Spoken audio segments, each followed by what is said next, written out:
This Paris thrift store opened less than a year ago, a new concept for this student. This is my second time. I had no idea these places existed before.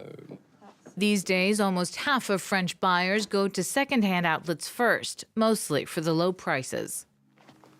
I found a jean dress for €3, a top for another $3. I could never get them that cheap and new.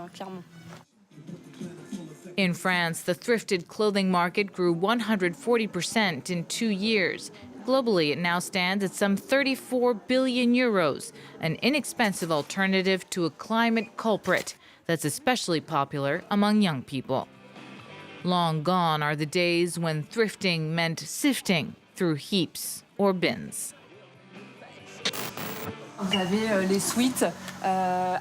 are the sweatshirts with T-shirts and sweatpants further down. So everything's highly organized? Well organized? Well, we do our best. But yes, it's easy to look through like a traditional store. You shouldn't be able to tell that you're in a thrift shop. Almost all of the second-hand clothing you can buy in France passes through this depot. Every week, 40 metric tons of apparel are delivered here.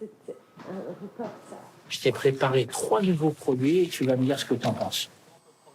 Hervé Chardel is looking for steals for his soon-to-open store in La Rochelle, in the west of France. Ça a été trié dans le monde entier et These bundles were sorted around the world. This one must come from Japan. la fabrication du vêtement. Clothes are made everywhere. You can't just have them shipped from Brittany and France. It's a global business. Ça voyage. A global business with far-reaching consequences. Some of the biggest open-air second-hand clothing markets are in Africa, like this one in Senegal.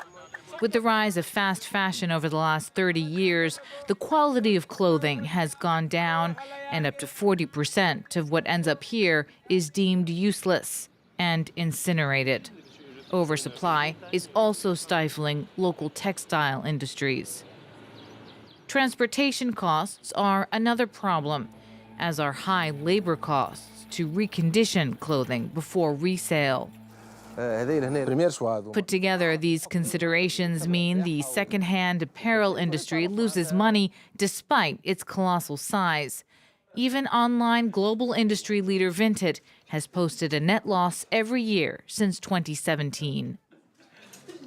The only subgroup showing profits is the luxury resale sector.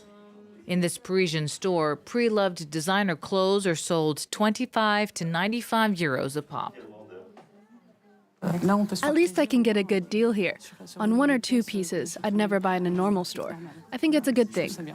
I bought an article worth 4,000 euros. I could never have afforded that. How much was it? 95. This former English teacher goes to yard sales and second-hand markets and makes a curated selection. Luxury is often highly unaffordable, and I wanted to undercut the market. People want a wider range of second-hand goods. They want luxury for a fraction of the price. There's no stopping the trend that professionals say could balloon to weigh more than the entire fast fashion sector by 2028.